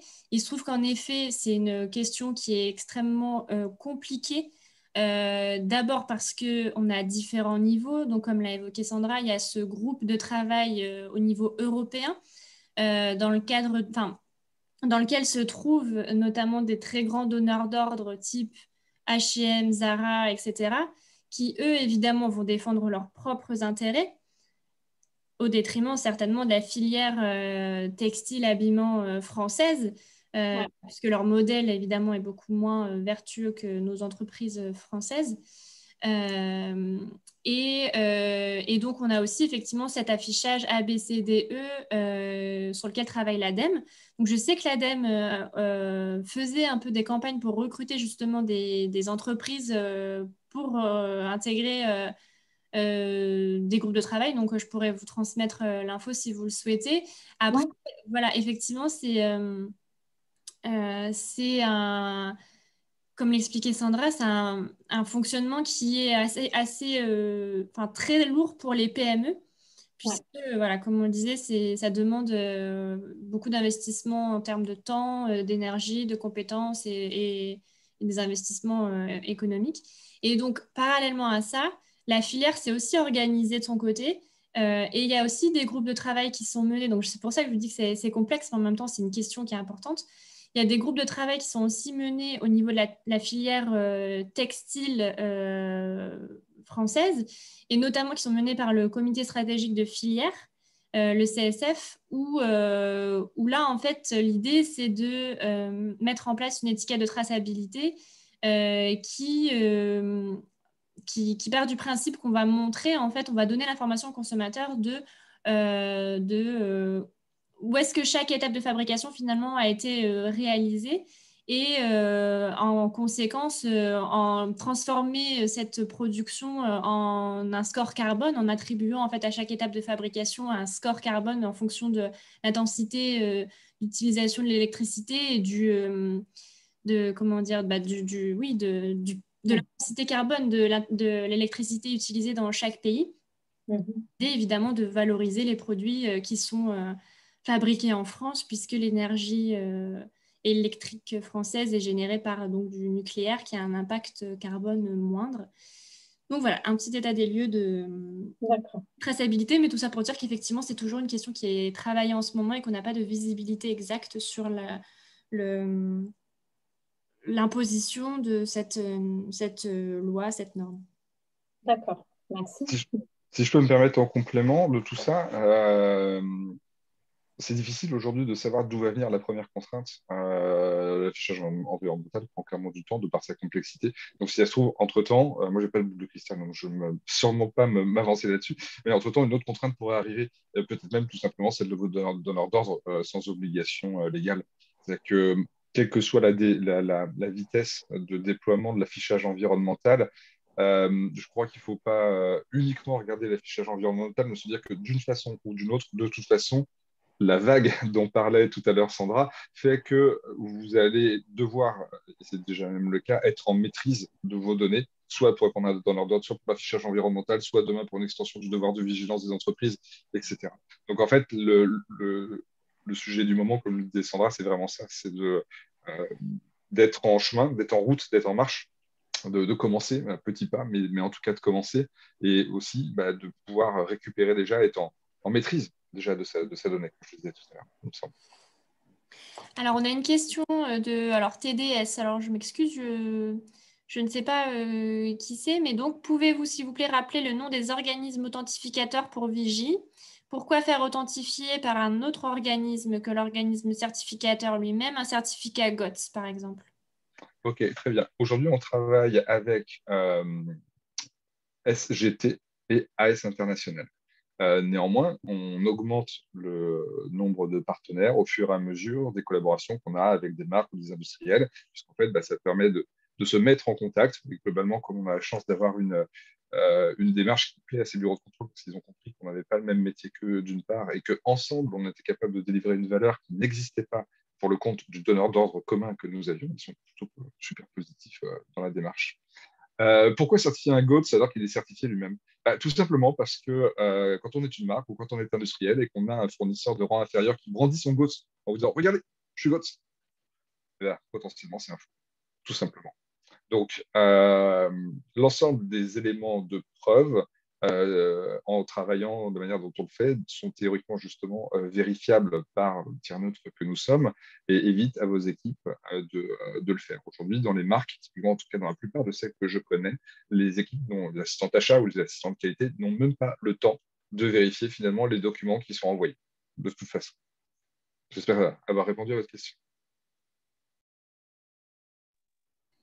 Sinon, n'hésitez pas à prendre la parole, hein, pas de souci. Alors, c'est moi TDS en fait, Teresa, parce que ça s'affiche en acronyme. Je pense qu'effectivement, peut-être pour le dernier maillon de la chaîne, peut-être pour le distributeur ou, je sais pas, le magasin, mais c'est vrai que nous, en tant qu'industriels, quand on est certifié GOTS, on doit fournir tous les certificats de la chaîne amont à l'organisme certificateur. Pour être certifié nous-mêmes, en quelque sorte, il faut que tout soit blindé et vrai sur toute la chaîne de filière qu'on annonce. Donc, pour que nous, notre certificat soit légitime. Donc, peut-être que quelqu'un qui n'est pas lui-même certifié et qui s'appuie sur le certificat GOTS de son fournisseur, là, la démarche, elle est peut-être un peu, effectivement, elle nécessite vérification. Mais c'est vrai que nous, à notre niveau, en étant industriel et fournisseur, pour être certifié, on a dû fournir les éléments, quoi. Donc, c'était pour ça que je m'interrogeais un peu. Je vous remercie pour cette précision. En fait, l'idée, c'était de se dire les fournisseurs qui sont en amont de votre propre chaîne et qui vont vous fournir des documents GOTS, plutôt que vous alliez vous-même vérifier si ce sont des authentiques, on va le faire pour vous. C'est-à-dire pour votre compte, on ne va pas réauthentifier votre propre code. Évidemment, ça n'a pas de sens. Néanmoins, tous ceux que vous avez dû récupérer, comme vous le disiez très justement tout à l'heure, ceux-là, en fait, on est capable d'une manière automatique de les vérifier. Et le jour où il y a un renouvellement chez un nouveau fournisseur, là encore, le fournisseur va mettre son document dans la plateforme et la mécanique d'authentification va se faire toute seule, en fait, sans effort. Ça veut dire que vous avez quand même un système qui, j'espère en tout cas, travaille pour vous. D'accord. Merci. Alors, est-ce qu'il y aurait d'autres questions? Oui, excusez-moi, moi c'est Justine, je suis une collègue de Gaspard dans l'entreprise Le Mailleux. Moi, je suis RH pour le coup. Et justement, j'aimerais demander aux experts quel est pour eux le rôle des RH dans cette conduite du changement, le fait d'instaurer une démarche RSE. Donc, le rôle des RH, du service RH, et aussi comment chiffrer justement cette démarche. Peut-être pour répondre sur cette partie-là, c'est clair que les RH, pour moi, ont un rôle clé à jouer dans la mise en place des démarches RSE au sein des entreprises. C'est toujours, je dirais, une équipe qui fait partie dès l'amont de la réflexion et qui fait partie du comité de pilotage pour bien identifier tous les plans d'action qu'il y aura à mettre en œuvre. Notamment, vous parliez de l'accompagnement au changement. Voilà, ça, c'est une étape importante de toutes les parties sensibilisation des collaborateurs, bien faire comprendre aussi aux collaborateurs en quoi finalement la stratégie RSE va impacter leur métier. Donc il y a tout cet accompagnement qu'il y a à faire et clairement pour moi les ressources humaines sont un service clé en fait dans l'efficacité du déploiement de la démarche. C'est vrai que j'aurais pu le mettre aussi dans ma présentation, je l'ai pas mis, mais c'est vrai que c'est un acteur clé. Après sur justement l'aspect financier, c'est un peu compliqué comme ça à répondre. Je ne saurais pas dire comme ça, mais bon, c'est évidemment en posant les différents plans d'action, de valoriser ces plans d'action et ensuite de voir aussi, par exemple, tout à l'heure, je ne me rappelle plus sur quel exemple, Jocelyn parlait du temps qui n'est pas passé à faire quelque chose, mais que vous allouez à une autre tâche. Ça, c'est des choses aussi qu'on peut valoriser dans un groupe de travail là où on réfléchissait sur, en l'occurrence via Fashion Green Up sur la mode sans plastique. C'est des choses qu'on a aussi quantifiées. Le temps que les personnes ne passent pas enlever des polybags, c'est du temps qu'on peut valoriser financièrement et se dire on va l'allouer à autre chose. Aujourd'hui, c'est peu, je dirais, des entreprises en tout cas que je côtoie et avec lesquelles je travaille, il y a peu cet aspect justement valorisation, estimation, calcul par rapport au coût et à l'investissement de la démarche RSE, alors que c'est quelque chose pour moi qui est vraiment indispensable de pouvoir le mesurer, le piloter, voir justement les retours sur investissement. C'est peu fait à mon sens, aussi parce que je trouve qu'on est souvent déconnecté dans les démarches RSE, dans les réflexions, aussi de la partie, de la partie financière en fait. Le département finance est souvent peu impliqué ou en tout cas a des préoccupations différentes. Donc pour moi, les RH, mais aussi la direction financière sont vraiment deux services clés dans le bon déploiement d'une démarche RSE et qu'on doit impliquer dès l'amont. Alors, je ne sais pas si j'ai répondu à votre question, mais voilà. Oui, parfaitement bien. Merci beaucoup. Je peux peut-être rajouter éventuellement, tu l'as dit, Sandra, qu'il y a dans un projet de RSE, comme dans tout projet, il y a la conduite du changement. Donc, les RH sont évidemment indispensables. Mais il y a aussi, je crois, dans le métier des RH, toute la partie sociale en tant que telle qui fait partie de la RSE. C'est-à-dire que vous-même, sur votre métier, vous êtes directement acteur d'un périmètre RSE. Ça, c'est évident. Et je rejoins Sandra sur le fait que c'est les équipes qui vont vous donner les éléments de retour sur investissement parce qu'à partir du moment où vous les impliquez, elles ne sont pas folles, elles ne vont pas vouloir se rajouter du travail de toute façon. Donc, elles vont essayer, quand Sandra parlait de 13% de plus en termes de performance, c'est les idées des équipes, effectivement, pour à la fois avoir une démarche innovante RSE et en même temps gagner en performance.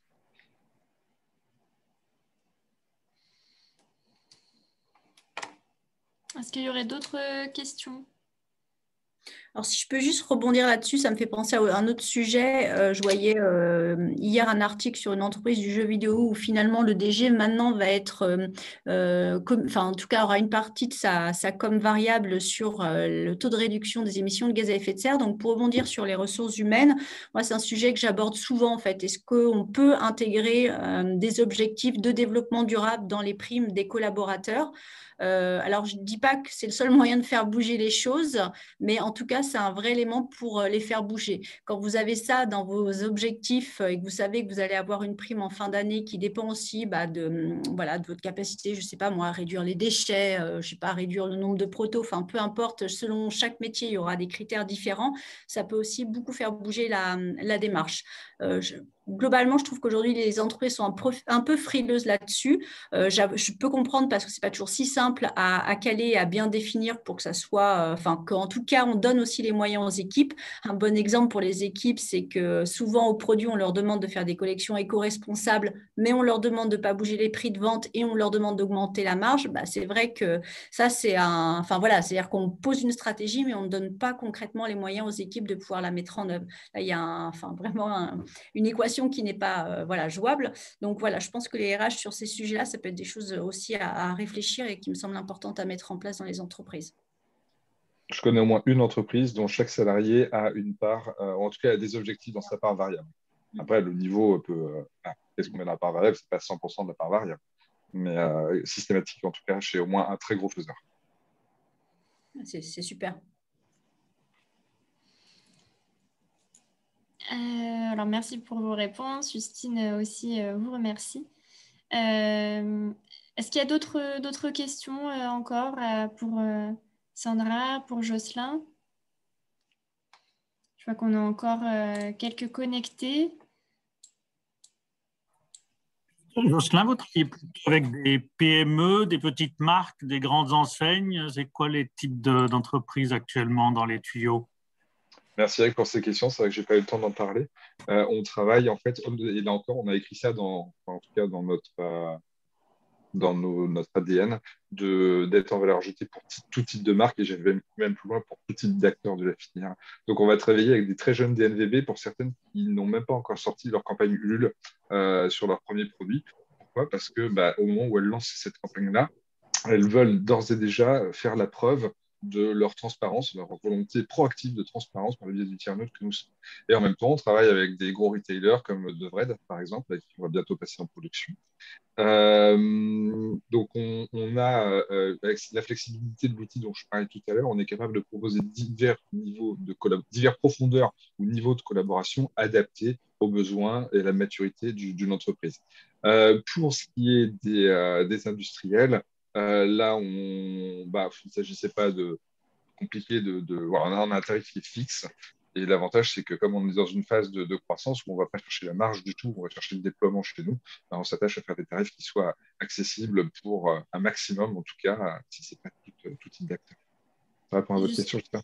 Oui, justement, je vois Christelle qui pose la question du coût de la prestation Vigie. Est-ce qu'on peut donner plus d'indications sur les tarifs Oui, bien sûr, on est transparent. Heureusement que nous-mêmes, nous sommes transparents. Christelle, travaillant pour le Conseil régional, on peut aussi lui demander si la région est prête à accompagner financièrement les entreprises qui travailleraient avec Vigie. Mais parlons-en, mais entièrement d'accord. On est sur le niveau 1 que j'expliquais tout à l'heure pour les industriels, le niveau 1 de prestation et l'ensemble des fonctionnalités qui ont été présentées. On est sur un tarif de 185 € par mois. On travaille sur beaucoup, comme je vous l'ai dit, en collaboration. On a comme partenaire l'Union des industries textiles, donc on fait moins 25% sur les 12 premiers mois. Donc ça ramène, si je ne me trompe pas, 149 € par mois sur les 12 premiers mois. Voilà. Ok, merci. Avec plaisir. Oui, pour rebondir sur l'interpellation d'Éric. Alors moi, effectivement, j'essaie de participer au maximum à ce genre d'événement pour prendre la mesure des besoins exprimés par les entreprises et puis effectivement travailler à proposer des solutions adaptées en fonction des besoins, des solutions qui pourraient amener des financements.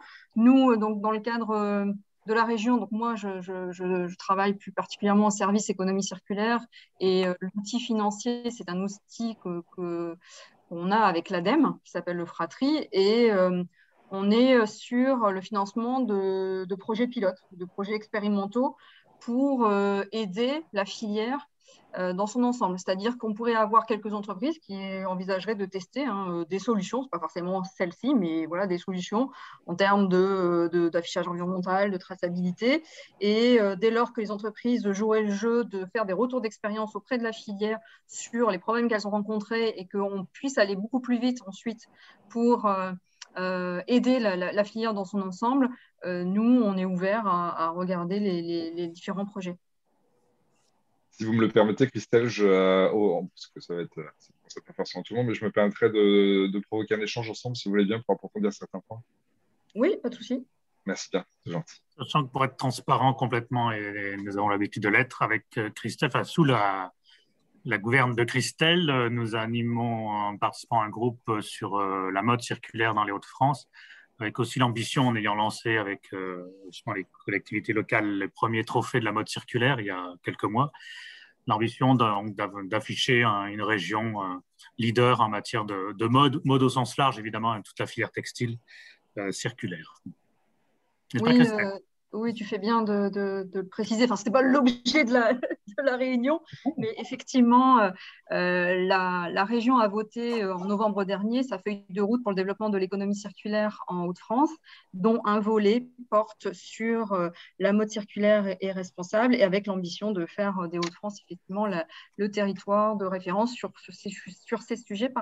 Et c'est aussi de travailler sur une mode responsable de prêt-à-porter accessible aussi, et pas uniquement être sur une démarche qui s'adresse plus au luxe, mais c'est aussi de regarder un peu toutes ces conditions et comment on arrive collectivement au niveau régional à y contribuer, et comment aussi chacun à son niveau peut contribuer à cette transformation de l'industrie textile mode habillement. Donc là, on est plus autour de la table, je pense, des acteurs qui sont sur la chaîne de valeur amont, donc l'ensemble des confectionneurs, mais dans la dynamique régionale, on veille à ce qu'on ait des échanges réguliers entre l'amont et l'aval avec les marques distributrices que nous avons la chance d'avoir sur le territoire des marques et des sièges sociaux. Et donc, comment on arrive à faire en sorte que ces marques distributrices, petit à petit, effectivement, revoient leur chaîne d'approvisionnement et modifient leur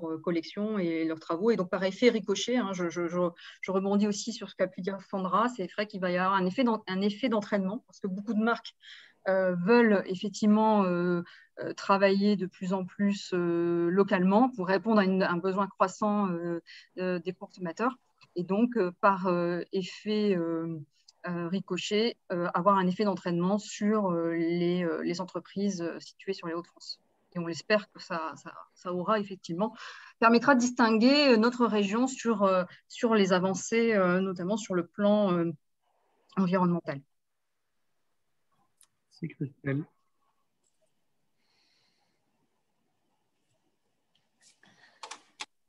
Alors, est-ce qu'il y a encore des questions, ou est-ce qu'on conclut ce webinaire? Bon. Alors, est-ce que Eric, tu veux conclure ou Moi? Oui? Non? Je sais pas de conclusion ou pas?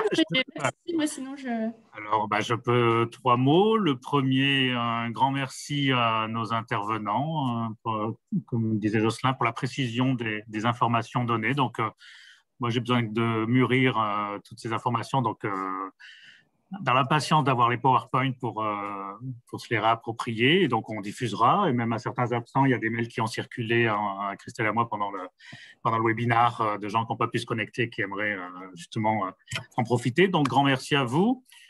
Évidemment, grand merci, je voulais le dire en introduction, mais grand merci à Christelle. Je n'ai pas compté c'est combien de 5 à 7, celui-ci. Très bonne question. Je ne sais pas non plus. Bon, en tout cas, bravo pour ce nouveau 5 à 7, pour la pertinence des intervenants que tu as trouvés pour le thème, bien évidemment.